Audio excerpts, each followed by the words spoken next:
पुणे पोलिसांची मोठी धडक कारवाई, प्रतिबंधित गुटखा जप्त, स्विफ्ट कारसह 5 लाखांहून अधिकचा मुद्देमाल हस्तगत. पुणे शहर पोलीस आयुक्तालयाच्या झोन 7 मिशन क्रॅकडाऊन अंतर्गत अवैध व्यवसायांविरोधातील कारवाई अधिक तीव्र करण्यात आल्या. 18 जुलै रोजी सायंकाळी 6:45 सुमाराला PSI राठोड यांच्या नेतृत्वाखाली विशेष पथकानं लोहगाव इथल्या वडगाव शिंदे रोडवर गोपनीय माहितीच्या आधारे धडक छापा टाकला.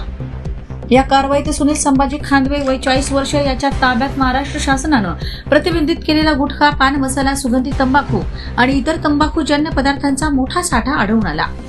पोलिसांनी घटनास्थळावरून प्रतिबंधित मालासह मारुती स्विफ्ट कार जप्त केली आहे. या कारवाईत एकूण 5,17,790 रुपयांचा मुद्देमाल हस्तगत करण्यात आला आहे. या प्रकरणी आरोपी विरुद्ध भारतीय न्याय संहितेतील विविध कलमांसह सिगारेट व इतर तंबाखूजन्य उत्पादने अधिनियम आणि अन्न सुरक्षा व मानके अधिनियम अंतर्गत गुन्हा दाखल करण्यात आला आहे. आरोपी आणि जप्त मुद्देमाल पुढील कायदेशीर कारवाईसाठी लोहगाव पोलीस ठाण्याच्या ताब्यात देण्यात आला असून पुढील तपास सुरू आहे. दरम्यान मिशन क्रॅकडाऊन अंतर्गत प्रतिबंधित गुटखा, अंमली पदार्थ, अवैध दारू, जुगार आणि इतर बेकायदेशीर व्यवसायांविरोधातील कारवाई यापुढे अधिक तीव्रतेने सुरू राहणार असल्याचं पुणे पोलिसांनी स्पष्ट केलं आहे. नागरिकांनी अशा कोणत्याही बेकायदेशीर कृत्यांची माहिती पोलिसांना द्यावी असं आवाहनही करण्यात आलं असून माहिती देणाऱ्याची ओळख पूर्णपणे गोपनीय ठेवली जाणार असल्याचं पोलिसांनी सांगितलं आहे. अशाच नवनवीन बातम्या व घडामोडी पाहण्यासाठी आमच्या चॅनलला लाईक, शेअर व सबस्क्राईब करा.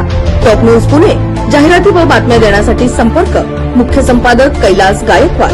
संपर्क क्रमांक 8080178077. पुणे शहरात न्यूज रिपोर्टर नेमणे आहे.